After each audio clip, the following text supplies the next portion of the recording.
Welcome to the Fear and Greed Business Interview. I'm Sean Aylmer. It's one of the easiest ways for businesses to market themselves to new and existing customers, branded merchandise. But when something like 66% of branded merch ends up in landfill, it can become an expensive and potentially wasteful way of getting your message out there.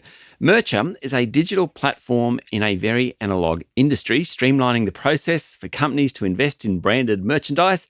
We've partnered with them as well to produce Fear and Greed merchandise. You might have seen our Fear and Greed hats in some of our social media videos. But Mercher draws a very clear line between making merchandise and compromising its own ethics. In its early days, it turned down an order for 250,000 plastic whistles because they knew every one of them would likely end up in Sydney Harbour. Benjamin Reid is the CEO of Mercher, which is a partner of this podcast. He joins me now in the studio. Ben, welcome to Fear and Greed. Oh, thank you so much for having me. It's lovely to be here. Tell me about the whistles. The whistles. So that was very early days. We launched the business in February of 2022. It wasn't long after that. So, a time we would have really enjoyed having, a large order like that. And it was from a large organization, which is not unlike the one that we're, the building we're sitting in here.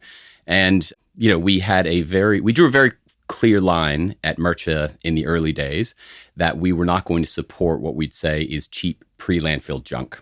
And unfortunately, a lot of promotional products are just that. They're lowest common denominator. They are literally built to fail. And the person that was looking to place the order was just looking for something for New Year's Eve. We knew all of them were going to end up in the bin, or they're going to end up in the harbor, or they're going to end up in nature somewhere.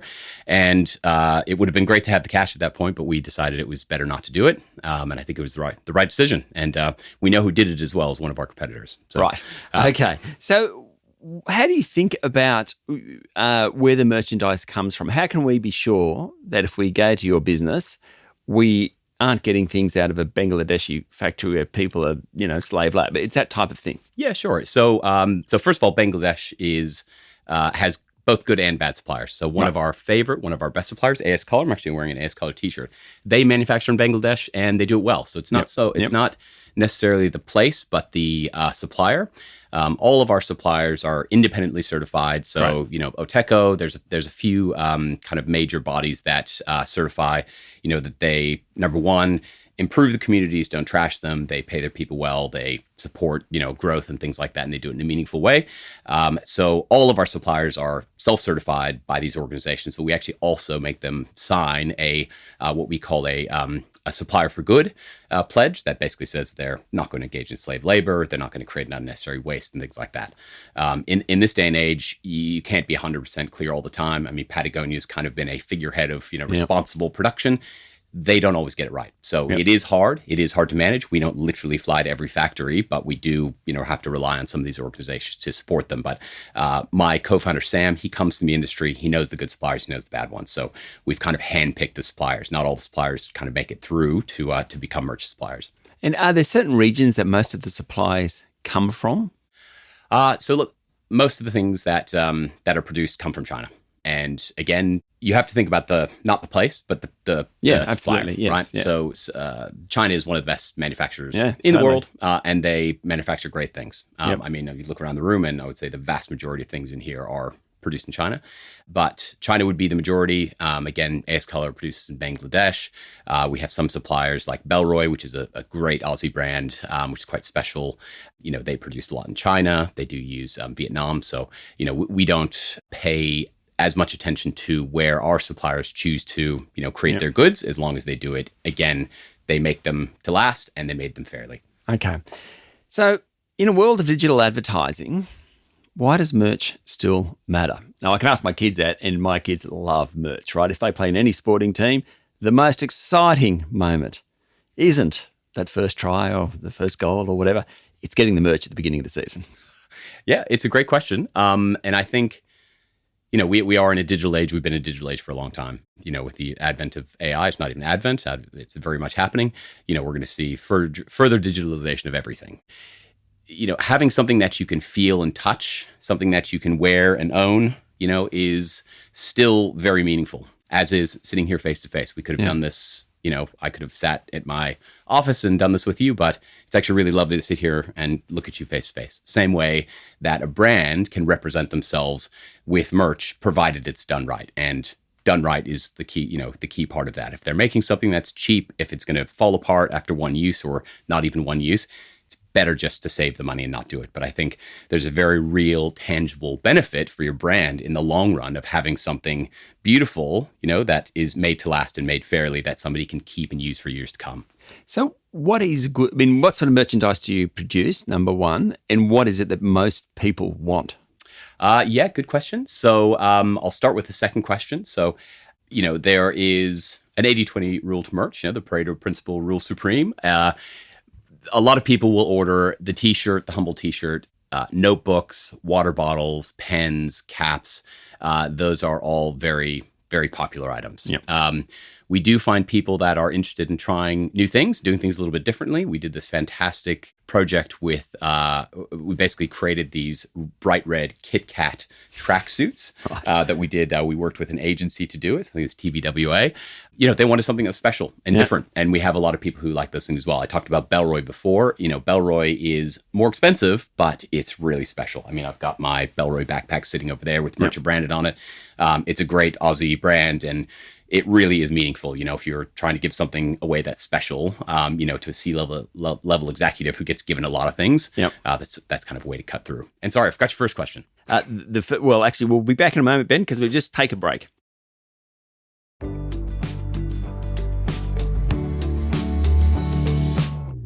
I'm speaking to Ben Reid, CEO of Mercher. So the first part of that question was kind of the breadth of what you produce. But clearly you produce everything and anything. Lots of things. You can put your brand on just about anything. It's really important to note that, this industry, you buy basically blank supply. So we have most of our suppliers, in fact, all but one, are local Aussie businesses. They design and they produce these goods, and then they hold them here in local Australian warehouses, not too far away from where we are right now. But there is a multitude of things you can put your brand on. I mean, you can literally put your brand on just about anything. It can be a pen, it can be a wallets even. So we try to, our inch wide, mile deep target is in the people that we're really trying to service right now at this stage of our growth. They are financial services companies, professional services companies, technology companies, who really appreciate our smooth, kind of seamless online purchasing experience. And, their needs are different than, say, a mining company, right? So we have workwear in our range, but we don't have a lot. We have things that cover kind of the basics. We don't cover everything that the miners might need, but we cover pretty much everything that any professional service or technology company or financial service company would want. So whether it's pens or chargers or anything, we have all of it. I mean, I'm thinking about merchandise more than I've ever thought about before in this very moment, Ben, with you. Oh, Are good. there trends in merch where some products suddenly everyone wants a cap and then everyone wants a pen, and then does it happen that way? Well, I mean, there was a very clear trend a couple of years ago, actually, when we launched the business. There was something happening in the world, COVID. You guys remember that? And you remember having to wear a face mask everywhere you went all the time. And so we had a whole range of PPE, personal protective equipment, and face masks, things like that. And we would sell them by the truckloads. And now we hardly sell any, right? Because I don't think anybody wants to wear a face mask anymore if they can avoid it. Trends outside of that, again, I think the staples are always the staples. The 80-20 rule, and in fact, it's probably closer to 90-10 in our case. There are a lot of similarities between what people want. They just might prefer a different design. I mean, for the last however many years, people have been conscious about their water consumption. So you see a lot of water bottles, right? We have a lot of different designs of water bottles. We don't have hundreds. We have tens. We did that deliberately, so we don't want to, paralyze people by choice. But I think you'll find that good products like that, staples, there's always going to be a need for them because everybody needs a good water bottle. Everybody should at least have a good water bottle. I try to tell my kids all the time because they don't drink water enough. But some other trends, I think lately you've seen, again, some things that are kind of a little bit more special. So we've seen more of these kind of more premium products like the Bellroys of the world. We're about to launch, I don't know if I'm supposed to say this, but we're, I think, exploring having some North Face products on our site. North Face is another fantastic brand, very similar in ethos actually to Patagonia, although their brand has been kind of globally more targeted at performance, whereas Patagonia has always been about sustainability. But I think there's been a broad secular shift in the world of having less stuff but more quality stuff, and stuff that is that is useful in your life, that you're not just given. I worked in corporate. I was given a plethora of Yes. things that I just didn't use. Yeah. And I think that is just there's far too much stuff in the world. The world's filling up with things we don't need, and it's running out of things we do need. So I think in general, the biggest trend would be just a flight to quality. So if I'm sitting in a small business or a large business, I'm going to mercha.com, mercha.com.au.